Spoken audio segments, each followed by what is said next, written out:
You're listening to a main feed episode. Go to patreon.com/Celtic Ligers where €5 a month gets you weekly full-length episodes, stray bonus content and access to the back catalogue. Also helps cover hosting and gives us money for sweeties. Thank you. Celtic Ligers.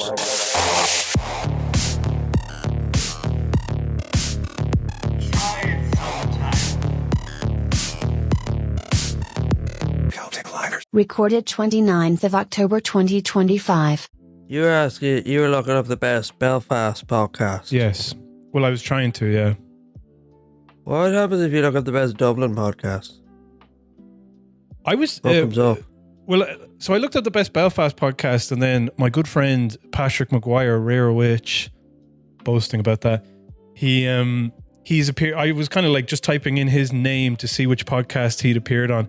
And then I found like this Belfast podcast subreddit, which was like, Patrick like Pedal Reactions got a beef with the Working Class podcast. And I was like, what the fuck? And it turns out that there's like, and then he's interviewed on another podcast and the guy introduces it by going, currently he's got a beef with Working Class podcasts. It's like, it turns out there's a whole Belfast podcast scene I kind of wasn't really aware of. But when you write in Dublin podcast, I don't think I would struggle to think if anything comes up, like, you know, like if it would, it'd be like the Irish Times podcast or like, you know, the David McWilliams podcast probably, or something like that, you know, or like Ivan Yates or something like that. Like it won't be the young people that you're seeing who are beefing with each other in Belfast. The other thing though is what's your favourite Irish podcast? Okay, it says here, Ask Ireland. Celtic Ligers. Podcast for Dublin life. See what that comes up here. What was his beef with Working Class podcast? I tried to figure it out, but apparently it was in like Instagram stories, and then I read the Reddit comments, and then at one point they were like, they started using words that I didn't really know, and it kind of made me feel annoyed because I wish I knew more of the vernacular. But apparently there's something about like spides and hippies. Do you know what a spide is? I think a spide is like a yup bro, as they say now, or scumbag as you call them. Okay, or scroats. You say scumbag. I was thinking that we should call ourselves the Champagne Scroats podcast. Ireland's premier champagne scroat. Let's change the name. Let's do it. No, we're not changing the name, just the way to pitch it to people. Oh, well, I'm not a scroat. No, but if you're a champagne scroat, then that means that you're a middle class posturing as a, you know. I think I'm very honest about where I come from. Yeah, I know. You know, you're right. The good side of town. Yeah, the good side of town. What came up for Irish podcast? The Dublin podcast. Yeah. Best Dublin podcast. Three Castles Burning. Don't know that one. You don't know it? No. Ronald Burgundy. I know him. It's his podcast. All right. Talking Bollocks. I don't know that one. Two lads from the inner city of Dublin sitting around doing what they do best, talking bollocks. Let's see who they are. Episode 1, Jelly Whispers, with Willow White, he's a comedian, and Darren Conway. I know him. Oh yeah, those lads. Okay. Where's Darren Conway from? Dublin? I know he's from Dublin, but what part? He says he's inner city. Cabra? It's not inner city. I think they would consider that inner city, wouldn't they? He might, but no one else would. Stretching the truth there. No, it's not. Darren Conway, Wikipedia. In the north.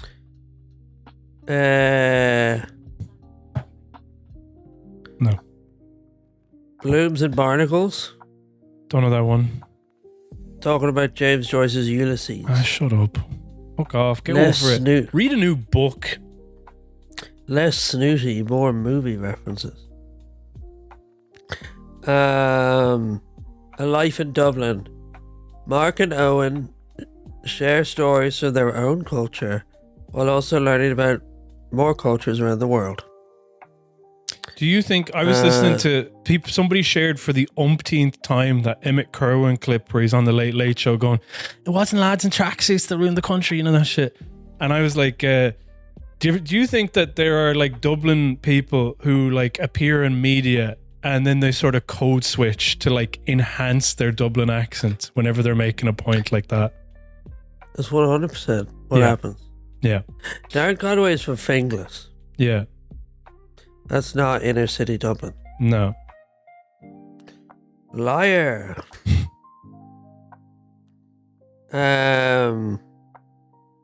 Let's see what else comes up. What do you have? What rich. magic collection of words do you have to type in to get Celtic Ligers? We can't even. There's another one.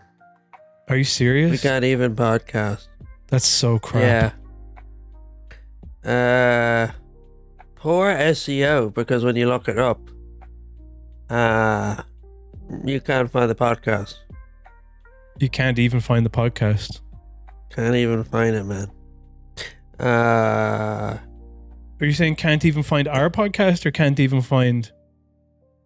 There's a podcast called We Can't Even. And when you look it up, it doesn't appear because the term "we can't even" is so generic. Yeah. I just want to find one more podcast. But I was listening to Inside Politics podcast again to hear the wrap up of everything, and then surprisingly, it was quite magnanimous. They're the only people.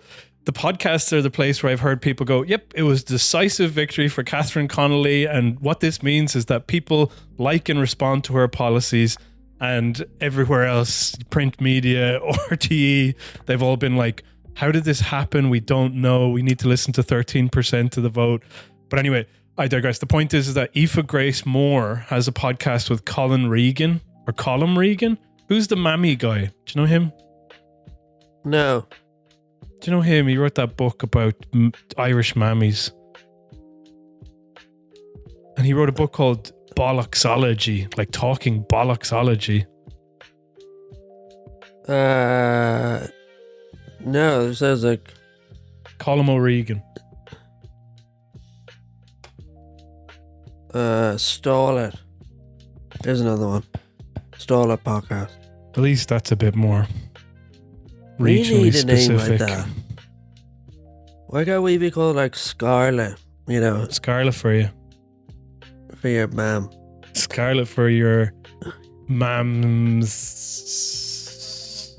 No, I was trying to include like selection boxes in there.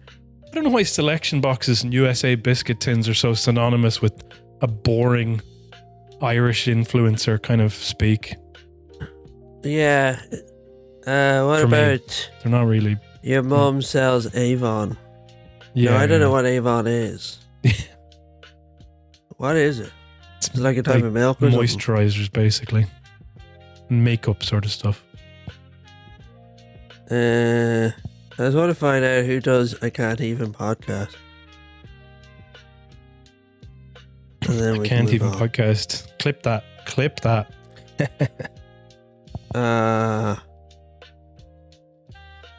What the fuck?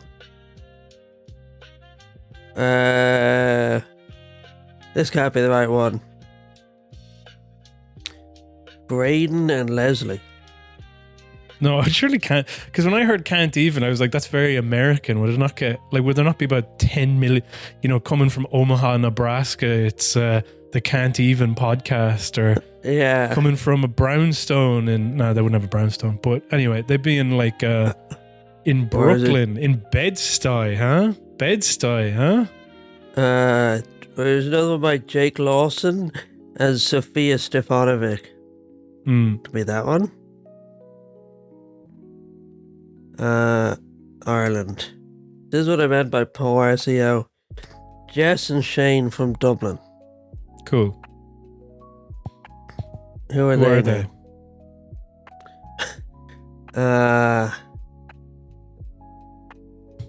They're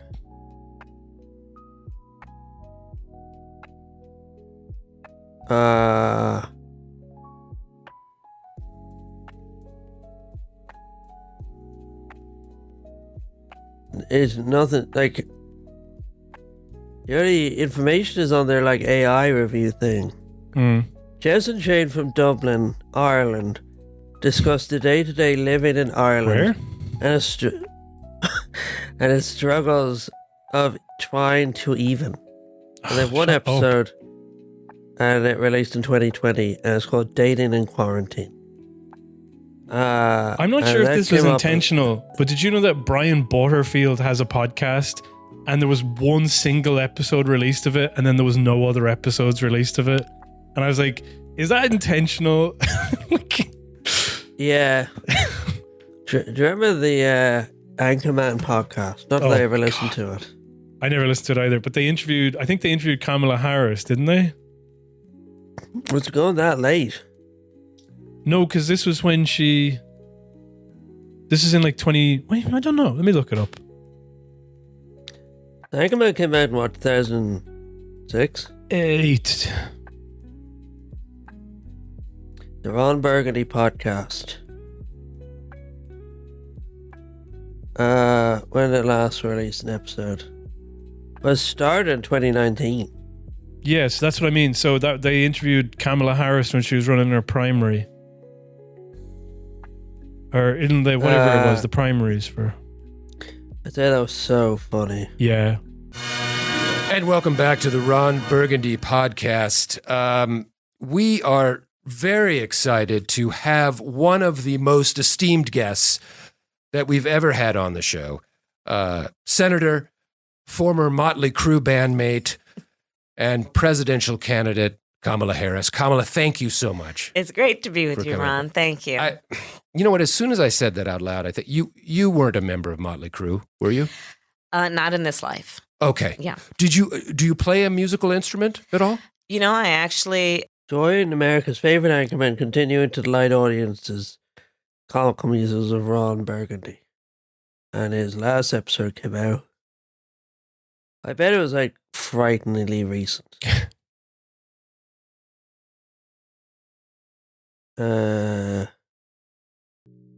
Ron speaks of the human from England.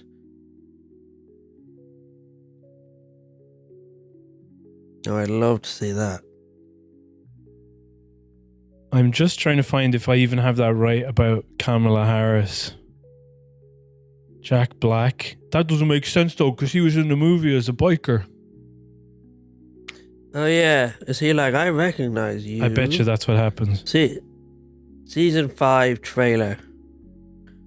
The most recent one came out on the 25th of September 2024. A mere 16 years after the film came out. Let me look up Kamala Harris. The previous one came out in 2022. Oh my god. Ron Burgundy meets with Peter McIndoe to discuss the fact that birds aren't real. Can he say that? Can he do that? By the way, I was right. He does interview Kamala Harris. Ron speaks to Senator Kamala Harris and considers running for president. Ron Burgundy is president.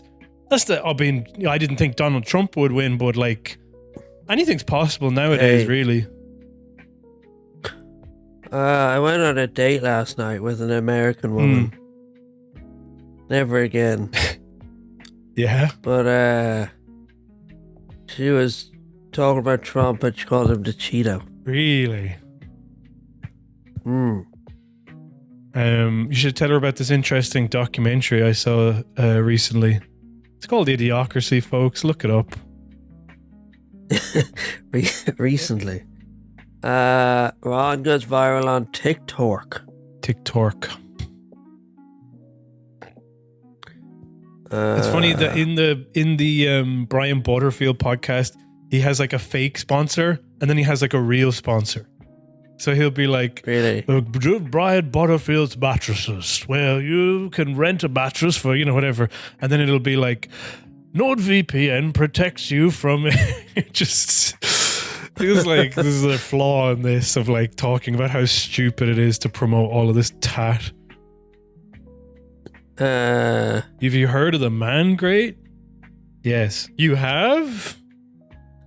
The what? You ever listen to that Norm Macdonald where he's like, they lose a sponsor at the Man Grate?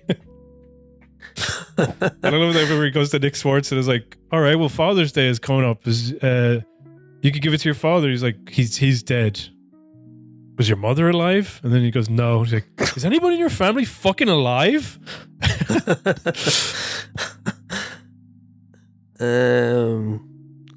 What other celebrities have a podcast of that over? Amy Poehler. Yeah. The Office girls, ladies, women, whatever. I don't know. Amy Poehler have a podcast. Oh, she started one this year and it was already included on Time Magazine's 100 top podcasts of ever, I guess. Good hag with Amy Poehler. There's an insufferable clip where she's talking to Andy Samberg. Have you ever seen that? Where he's talking about how he loves his wife. You've called her your best friend, basically. Yeah, I'm just lucky. What's it like to be with your best friend? It's fun. We love our wives, don't we, folks? Yeah. Well, at least we can say we don't hate them, right? If you say you love your wife, it means you hate her. That's my rule of thumb. It means you're cheating on her. Yeah. You know, like if somebody goes out, how's the wife? And if you don't say, don't get me started, then you don't really love her. If you say you love her, then you don't love her. If you say, I have to spend, hours in my man cave playing my freaking Xbox 360 Switch just to get away from her, then people are like, that's real love. Yeah, whereas if you're like, I like the way she smells. Yeah. Girl, run. Yeah. I like the warmth of a person next to me. Yeah, leave. Red flag. Yeah. Wee. Holy crow, I am enjoying Good Hang. While they don't go into as deep as some other similar shows, I love the way she carries a conversation. And with grace she gives all her guests. Shut up. That's one of the weirdest things I find about social media is when, like, you'll see someone be polite to someone else. I know. And everyone's like, he is such a good guy. Yeah. He gives them such grace. Yeah. But like, someone will be like, thanks, bro, for helping me out. No problem. And it's like, that's true friendship right there. Do you know what we've been doing as well? We've been getting through Desperate Housewives, and we've nearly watched every single episode of Desperate Housewives, okay? And went onto the subreddit for Desperate Housewives because I found out that Eva Longoria might be a Zionist, and I was freaking out because Marsha Cross is not is who plays Bree Van de Kamp. She is not a Zionist. She is 100% like was coming out wearing a keffiyeh, face to camera, going like, "What's happening is a genocide, and we need to do everything in our power to stop it." And she's like lost friends as a result. What kind of conditioning leads someone to erase decades of friendship, knowing me, in just a moment? To believe that empathy for one people must mean hatred of another, or that it even had anything to do with their religion. I didn't care. I was dumbfounded. And then you find out that like basically all of the cast hate each other, but on like the subreddit, they use their first names. And I was like, well, Terry has been outspoken over here about X, Yeah. But then they kind of talk about stuff as if obviously you know what they're saying, Let me go like this was the post. It was called the Eva Longoria controversy or Desperate Housewives. Where is this comment? I want this one. Yeah, here we go. Eva has her fair share of legal controversies and Diddy allegations are huge. And what happened with Felicity's bribing scandal is also well known. Ricardo, that's the guy who plays Carlos, even called out the ladies for supporting Felicity and her white privileges. And yet Terry is not being in their little group is considered to be a commentary on her identity and behavior, even though Terry is very well known for her philanthropic activities and working assignments outside of Desperate Housewives. The group of Marcia, Eva, Felicity is considered the most righteous one, even though Eva's constant shading on Terry is pretty pathetic and bully-like behavior. Who is writing this in the soap? Like, I don't know. You're on the soap, you know this. I know, You but what I like, this was posted 1 year ago, and the Desperate Housewives ended in 2012. Isn't that insane? Do you know? Yeah. Yeah, like who would ever feel the need? Are there responses to it? Or people being like, yeah. Topher Grace, Eric, wasn't friends with the rest of the cast of that 70s show. 95% of the main cast was a bunch of weirdos. Everyone tried to say he was the odd one because of it, only for it to come out that they're either abusers or support abusers. Not being friends with your co-workers isn't weird. Not everyone gets along, and sometimes it's for good reason. And then the next one, same with Samantha, Kim Cattrall from Sex and the City, although they abbreviated, they did the, whatever, what do you say, initials? Anyway. She was excluded by the rest of the group, and the media tried to paint her as the difficult one when all she wanted was to be paid fairly, since she literally brought the sex to Sex and the City. yeah. It's true. Are a lot of people friends with coworkers IRL? I know in some cases coworkers become close and remain friends. I'm just scrolling and scrolling. There are so many comments. That's such a Reddit conversation point of like, you shouldn't be friends with your coworkers. Like, it's weird to be friends with your coworkers. Yeah, exactly. How about you guys relax? I hate all of my coworkers. Yeah. And I'm slowly poisoning them. Can you tell that I've been watching a lot of Desperate Housewives? There's a lot of slow poisonings in Desperate Housewives for some reason. Is Topher Gracie in it? No, he's in that 70s show. That's what they just brought it up. Right. It's like a different show. Topher Grace isn't in it. Who's in it? Is it real or is it reality or is it Desperate Housewives? Fiction? Yeah. Is it like Real Housewives? No, Desperate Housewives is like it's a show where there's a housewife who is sent a letter that says, I know what you did and I'm going to tell everyone. And so she kills herself, and then all of her friends are like, why did she do it? And it's kind of like a soap opera and mixed with like a kind of prestige TV, sort of gloss. And what happens at the end of the show? Or why did she kill herself? Yeah. Depression. No, she killed herself because it's too complicated to get into, but basically she killed somebody and stole their baby. Oh. Yeah. That'll do it. The live show is a bit of fun. Yeah. Stressful. It was very stressful. Bit of a, what's the word?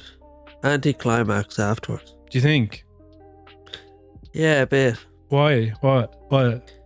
It's just over and then... You know what I mean? I always find that way. I guess it's, but you kind of headed we went for like drinks afterwards, but then you headed because you had to get the bus. Yeah. It's not like we went mental, but like it was a nice kind of like, oh, we're all hanging out and having a good time. And one of James's housemates was like, oh yeah, he didn't say it was bad because he didn't think it was bad, but I don't think, unless he was being polite. But one of the things he was saying was different tempo. The humor was there, but maybe the analysis wasn't as it is in the podcast normally, when it's just a conversation between you two. And I was like, it was just very heartening to have that articulated afterwards. You know what I mean? Sometimes you get off and you're like, oh no, like I didn't get to say what I wanted to say, or this part like didn't land the way that I wanted it to. But then he was like, oh yeah, no, that I understood that and why that didn't happen. Yeah. And you go, cool, good. Let's put it out there, So I was kind of, and I haven't been like live on stage since like 2019. I gave up doing stand up in like 2018 or 2019, and it's one of those things where you prepare all of this stuff and you're getting ready to go up there, and then you sit up there and then you're suddenly like, fuck, I'm in front of a bunch of people. My mind just kind of goes blank, and I don't want to make eye contact with any of them. And I was like, it's inevitable. It's the first pancake, isn't it? It's like, it's not going to be an all-timer. It's just you do it so you get it out of the way to go on to the next one. And that isn't to say that it's bad either, because I thought that there was really loads of good stuff in there. And I thought our guests were great. And And also, by the way, when I was listening back to it and editing it, you were like, oh, thanks to Gareth, thanks to Zainab, thanks to Case for his Leftovers. And then I realized, like, I didn't say thanks to James. So I put in a thanks to James. I recorded one after the fact and put one in. Very nice. How long did it last? 2 hours? Not even. It didn't fucking last 2 hours. Well, unless all the libel I cut out made it 1 hour and 54 minutes. Yeah, I felt like there was our opportunity to really go in on the libel. I think so. I would love to do another live one now. And, having done all of that stuff, having broken the seal there, I'm very excited to do another live show. Get really into the slander. Yeah. God, there was some good slander. And if you had been there, you would have heard it. Yeah. Oh, I had to go home and vote. Well, shut up. Yeah. She won anyway. You didn't need to. And boy, did she win. Not that if you were paying attention to RTE or reading any of the newspapers, you would know that. But it was a historic low. Yeah, it was a really low turnout. I love the implication of that, which is like, if Maria Steen had been on the ballot, it would have been 100%. They also kept calling it a historic low. And it was the second lowest, I think. But second ain't first, The other thing about some of the people from the Spoil the Vote, and there's like Gareth Sheridan was appeared on Virgin Media.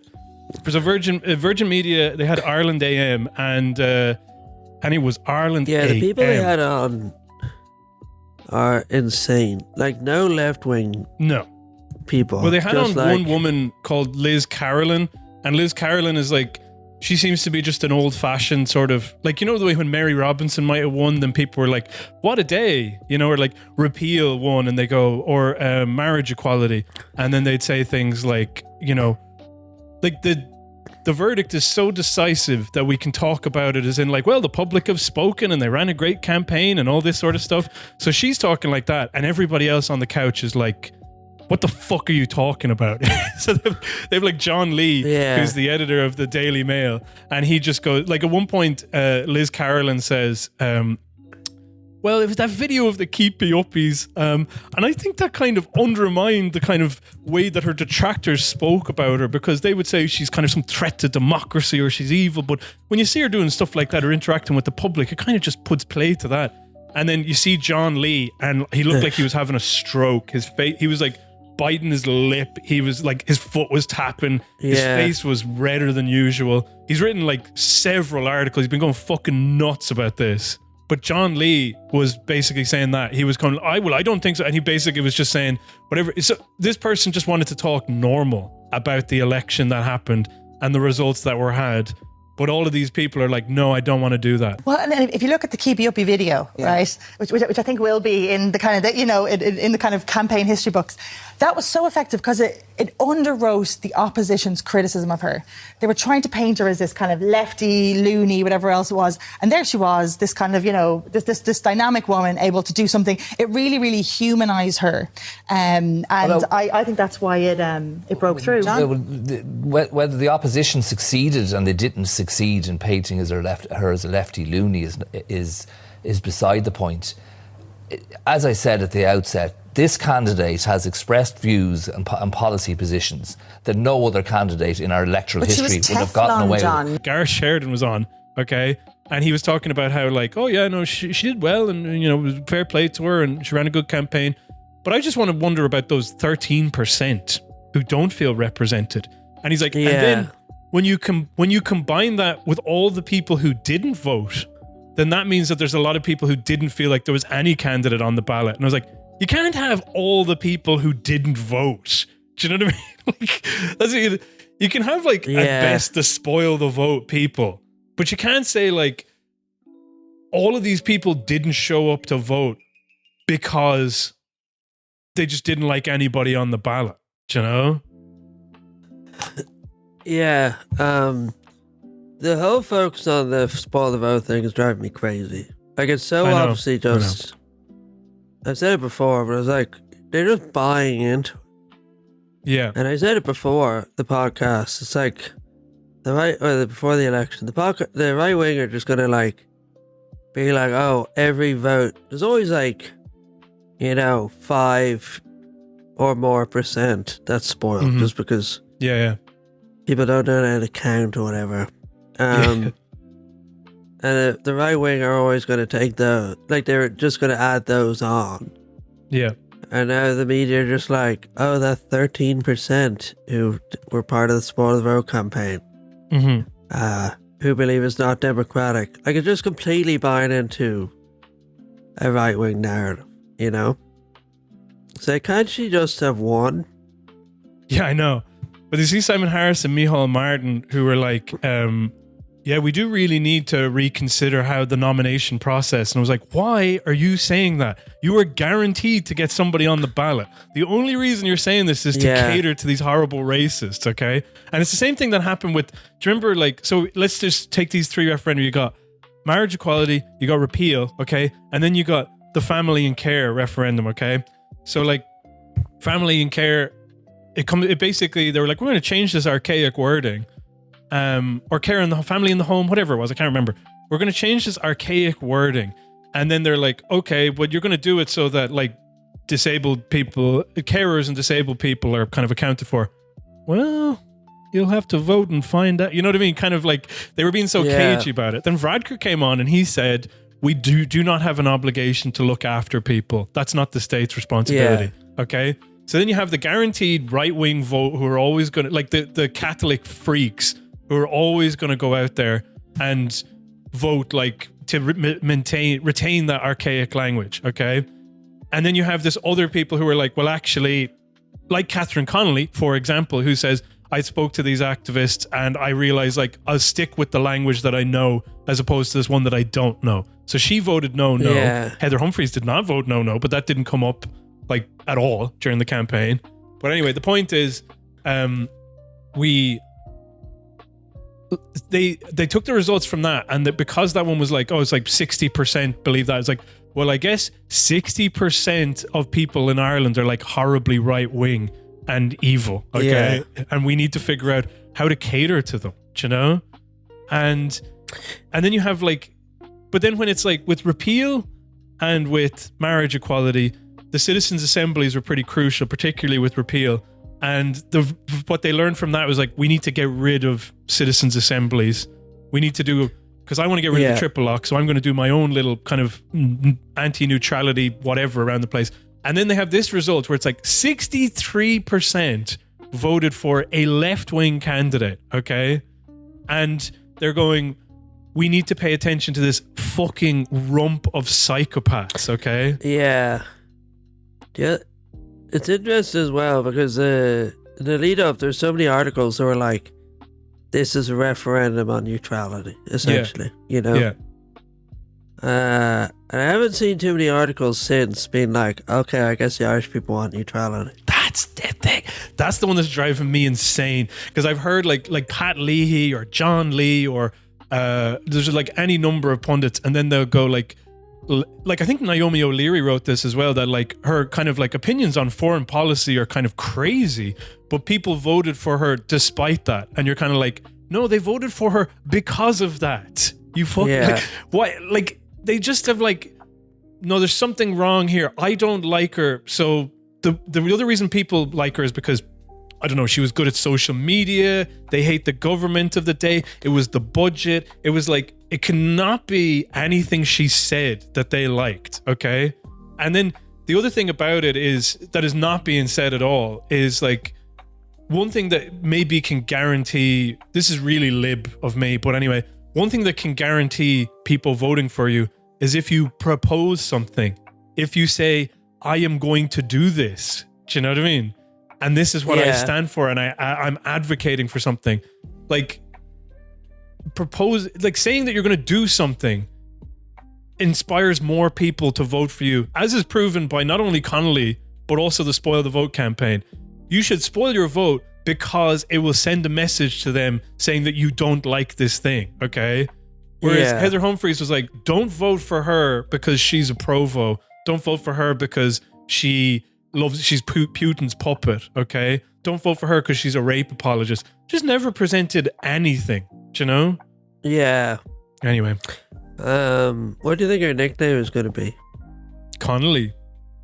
Yeah.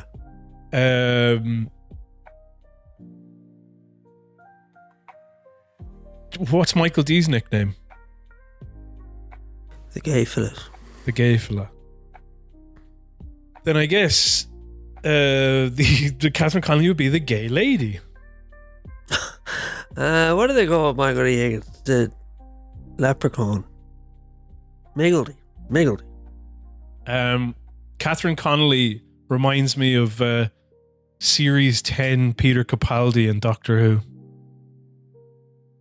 I've said it before, obviously. She reminds me of your mom. She's a little... Maybe they'll call me. Little like my mom. mum. They'll call her Garrett's mom. Maybe they'll call her... That'll be confusing. Mother.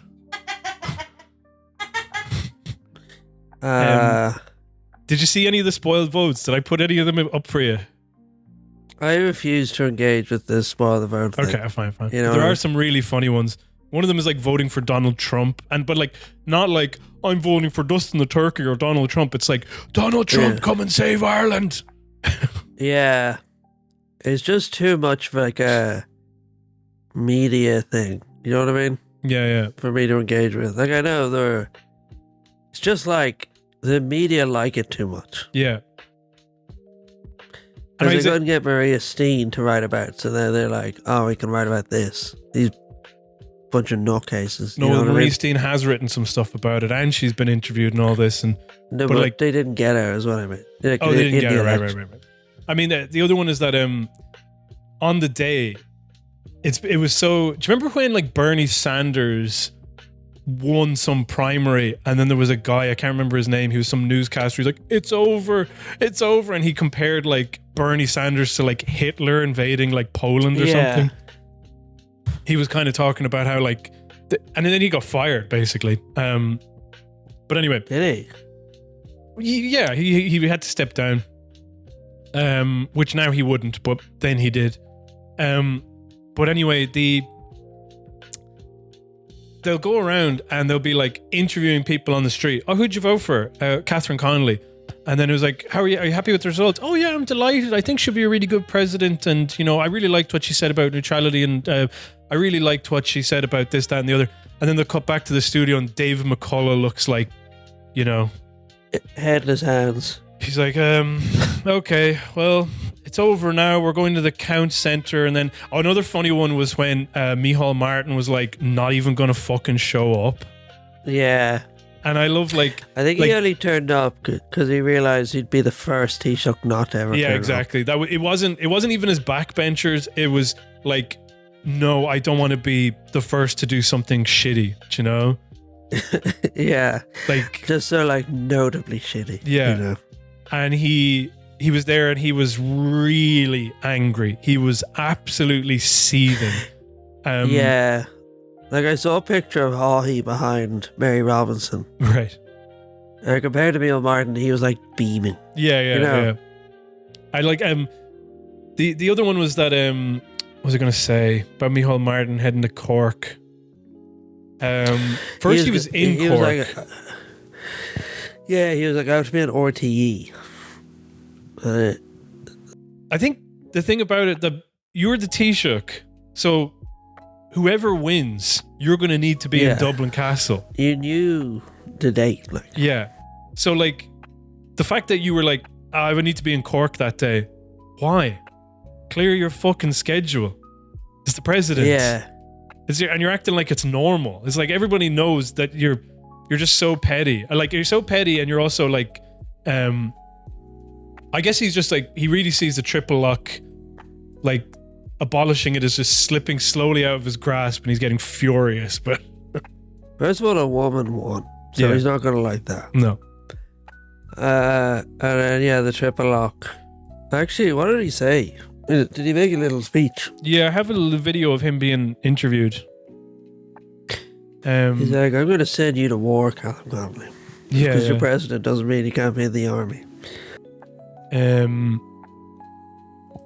And there's a lot of stuff about like, oh, now Fianna Fáil are going to get rid of him. Oh, they're having talks. They might get rid of him. And then the poll cores are like, this is great that we can talk about this instead of Catherine Connolly having won, you know?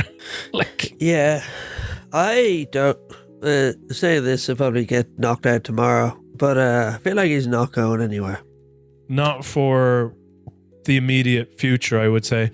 Apparently, they've given him some sort of reprieve that, like, he'll be sticking on until after Christmas. This is what some people are saying. Yeah, like,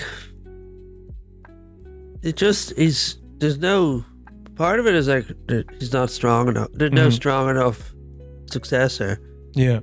I also like I've seen a few interviews with Billy Kelleher. Yeah. And it's like he's still banging on. He's like, I should have got it. It's like, yeah. Well, you shut up. You didn't. You didn't get it.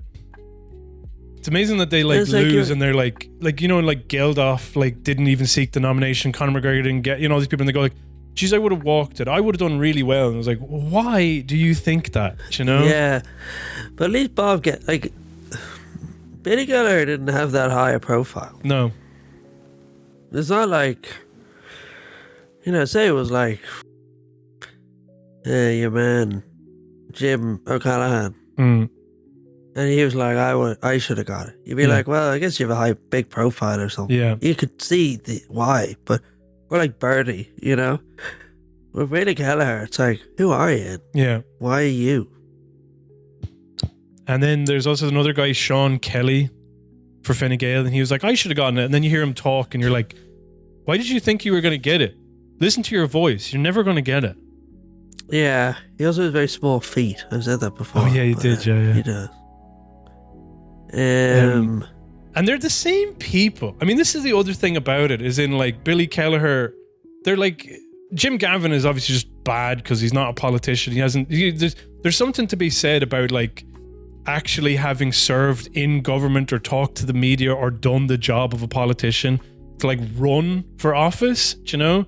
Like, did I say this already, that Michael Healy-Rae was basically, that thing that I said where he appeared on Gogglebox, okay, where he says every politician had to earn their vote to get in there, okay, that they're not, I think it was Conor McGregor said something like, these people in Leinster House, these self-appointed people in Leinster House, and Michael Healy-Rae said, they're not self-appointed, they all got voted in, okay, everyone in there deserved their vote. But the other thing I think he said this on Virgin Media, actually, on the Tonight Show. He goes, in relation to Maria Steen, he was like, I started off as a local councillor and I worked my way up until eventually I became a TD, and I lost some elections and I won other ones, and you have to go out there and fight for every single vote. These people didn't do that and are whining, you know? He's like, yeah. And yeah. I don't think the president has to be a politician, I think. No. But you have to canvass. Do you know what I mean? Yeah, and I think you do have to shut up when you lose. I know. I think I also, like, I don't necessarily think that they have to be a politician, but I think that they have to have been involved in politics. Is that fair? Like, the idea of going, like, I worked in a community centre, or like I was part of this, like, you know. Yeah, they'd have to be involved in society. Yeah, exactly. You know? Exactly. You can't just be like, well, I was in army and GA and now I should be president. Or I have a doggy daycare, so that means I should be president. Do you know? It's like, why? What's your fucking... Yeah. Like, I think the fact that Maria Steen was a stay-at-home mother puts her ahead of, like, Jim Gavin. You know what I mean? It's like you've done more good there, even if it's just raising your horrible kids. Yeah. I thought there was some TD, just some random TD, I can't remember his name, but like he went like, oh, Jim Gavin has done more for the community than I could ever hope to do. And I was like, no, he hasn't. You've done more and you're bad. You're a TD and you don't do anything, but you've already done more for the community than Jim Gavin would ever do for the community. Like, what did Billy Kelleher do? Where's my phone? He had that, I mean, I don't know. The only thing I know Billy Kelleher for is that stupid flip chart where he talked about horseshoe theory. Yeah. That one's my favorite. Because he like drew something and he was like, wow, look, it's interesting what this diagram that I drew says, and it's just a horseshoe, and it's like left and right are the same thing. Billy Kelleher, MEP.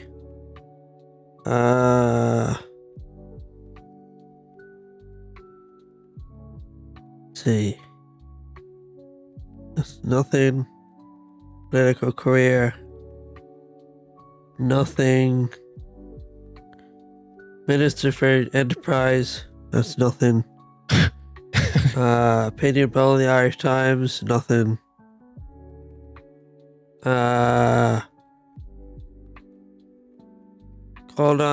Signed a petition to expel the Russian ambassador. That's nothing.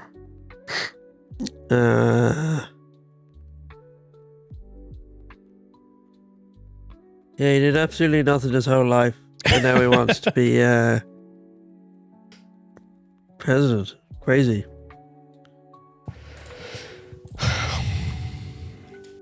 He's married, and he has a cousin. He's married to his cousin? So fair. Just kidding. I heard you. So he should not be president. Do you think Maria Steen's husband is gay? I didn't think until Caseman's Leftover said it, and then I realized, fuck, he might be. And it's certainly everybody who talks about Maria Steen feels gay to me, you know?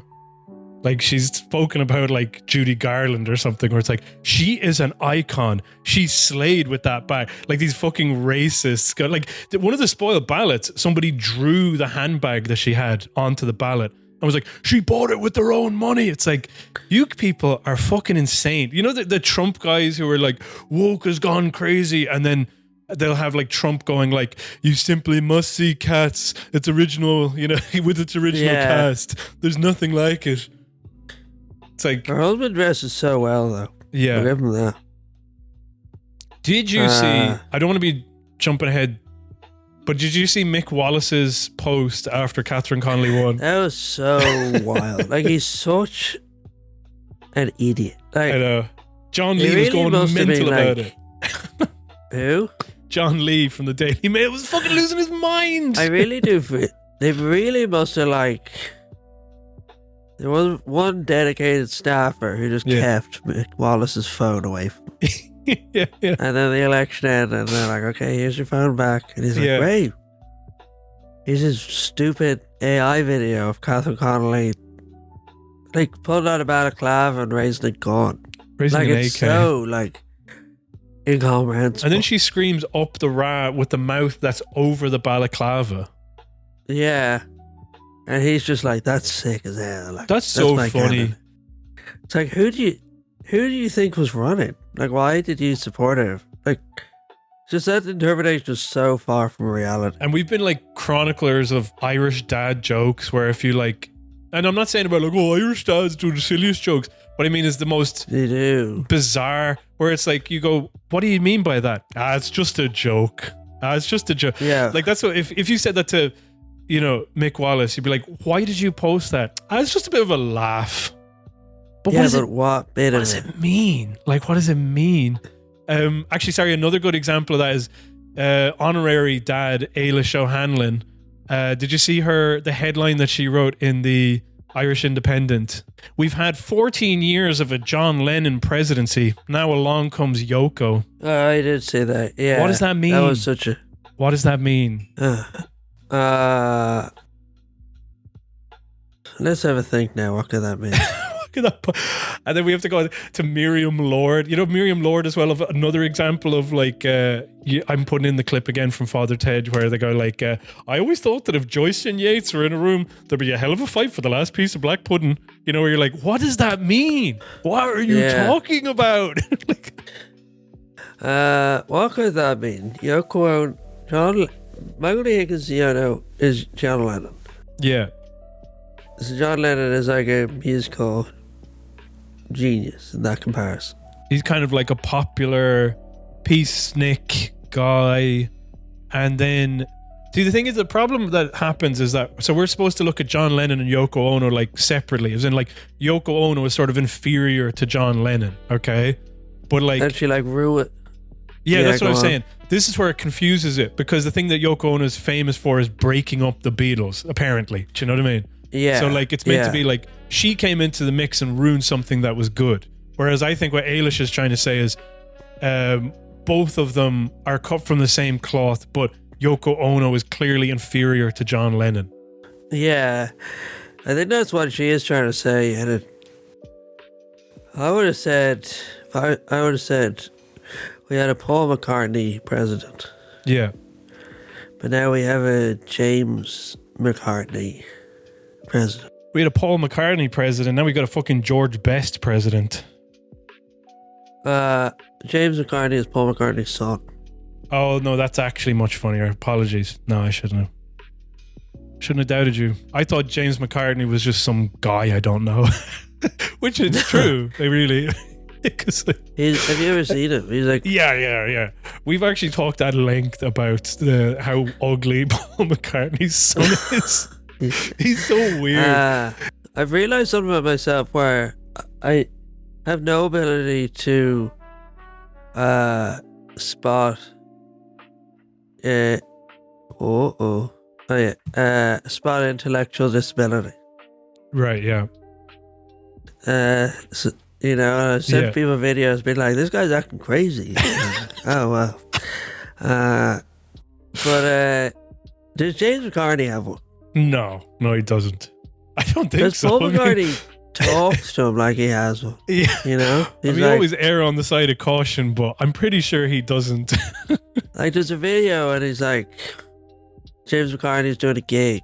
Yeah. And it's like, we have a special video to play you. And he's like, all right, James. Of his dad. Rock on. Yeah. Have a good time tonight. It's like, you don't say that. You don't do that with your... Like,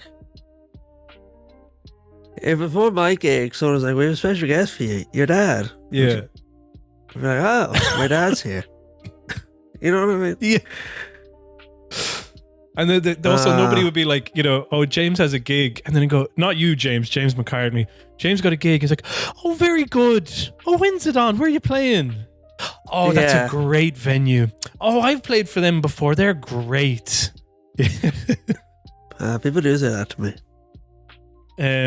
By the way, Eilish O'Hanlon, the subheading, the late Beatle knew how to deliver platitudes from the comfort of a Georgian mansion, and the next occupant of the Orus will be no different. Okay, so that makes no sense. I don't know. I thought that was about to confirm what I thought that would be. The late Beatle knew how to deliver platitudes from the comfort of a Georgian mansion, and the next occupant of the Orus will be no different. I thought Catherine Connolly was John Lennon. Yeah, no, Catherine Connolly is Yoko Ono. Yeah, sorry, that's what I meant. Yeah. Yoko Ono wasn't a Beatle. No, she wasn't. I was not to be picky, she's not moving into a Georgian mansion. Whatever, let's not bother.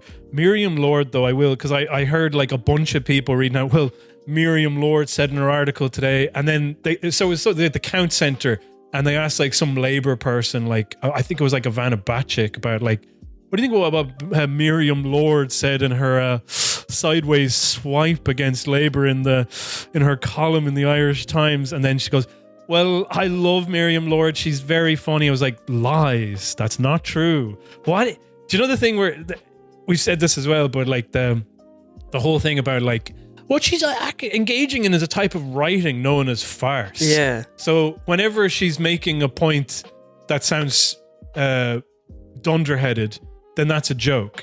And whenever she's making some observation that kind of lands, then that's for real. So it's a type of like Schrodinger's cat style of writing. If Ivana Bacik told the truth, it was like, actually I don't like it because she doesn't make any sense, she's completely incomprehensible. Yeah.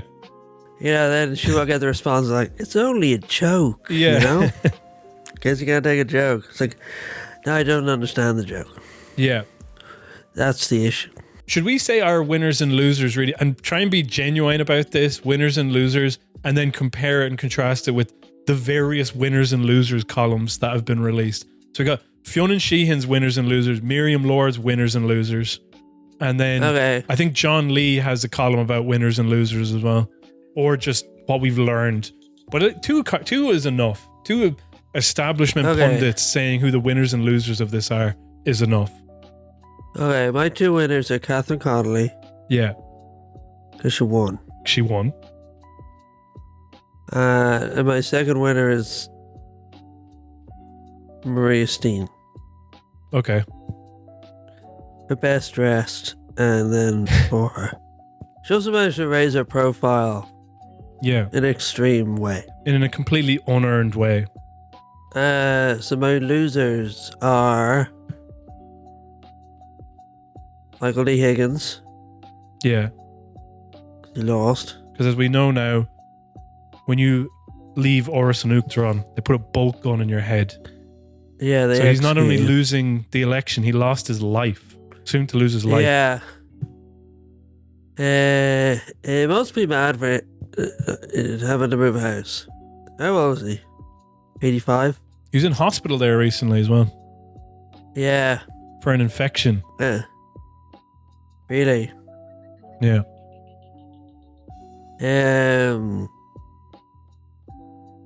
Yeah, I'm gonna do the lip thing of like the love they must be making on their last night in the R's. Do you ever hear me say that about Obama? Like, Trump couldn't get it up. Yeah. Whereas like Michelle Obama climaxed multiple times every night. Yeah, Biden was. Remember when they were trying to be like, Biden is fucking riding every day and night, and I was like, stop, shut up. Yeah, saying that about Michael E. Higgins and his driver or whatever. Do you know, like they go, oh, he's going to be looking forward to spending time with his kids. Oh, he's got kids. Well, you know, they do. Some of them do have them nowadays. You know. Yeah. Does he have kids? Yeah. He never mentions them. No. So he can't miss them that much. Well, I know one of his daughters runs for politics. Kid's probably fucking 75 years old. Yeah, exactly. No, his kids are fully grown. He's got grandchildren too. So. Michael D. Higgins' kids. And then my second loser is I was going to say Michael Martin, but he seems completely, I mean, he seems very angry, but materially he's been unaffected. Michael D. Higgins' children. How many kids do you think he has? 4. He's the other guy who could have like 12. Yeah. I'm going to say 3. 3. Final answer, 3. I'm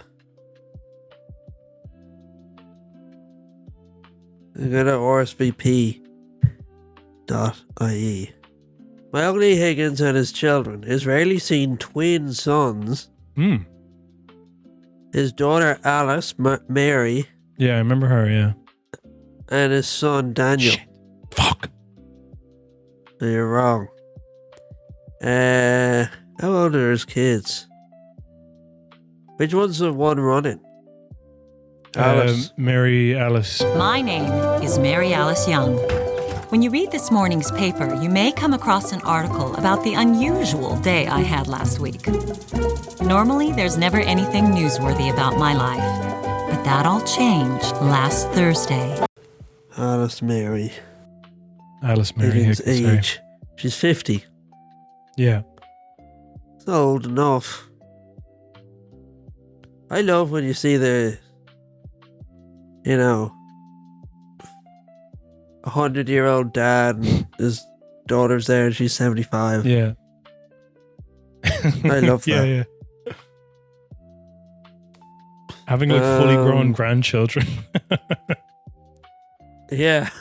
It's so freaky. And then she is a baby. No, it's not her baby. She's just holding it. Did you hear, like, on the latest episode of Chapo, it was a call-in show, and somebody asked Felix about his 105-year-old grandmother, and what she makes of his career. Yeah. And he goes, I think that if she's able to understand it, they're like, it's like a radio show, but on the internet. And she's like, what? Kind of like, whatever, I guess. He's like, the weirdest thing she did was she showed up for an E1 recording in Chicago at 104 years old. Yeah. Look at his stance with the daughter. Look at the what? Stance. Did you send it to me? Okay. Yeah. Here it is. I don't know, Whoopi. All right, let me see. Wow. Quite a skirt as well. Yeah. Mad, isn't it? Yeah. Getting my motor running. That's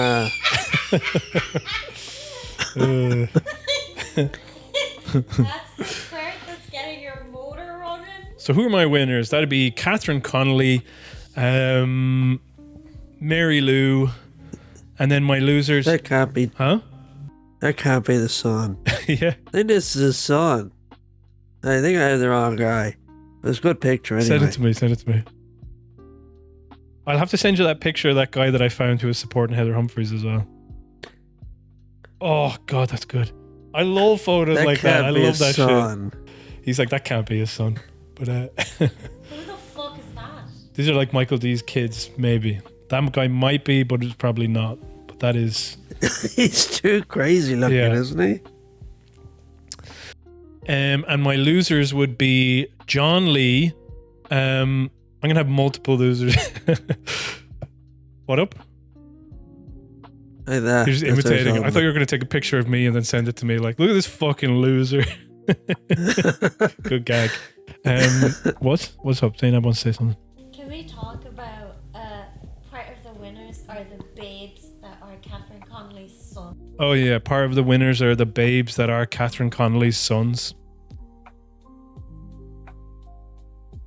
Did you see one of Catherine Connolly's sons? No. He looks like... I actually didn't. He looks like he'd be hanging out with the bloody Mary Wallopers, he does. Alice Mary Higgins is a child. So she's 50. Child was born 2 years ago. 48. Maybe 48 years old. 48-year-old baby. Yeah.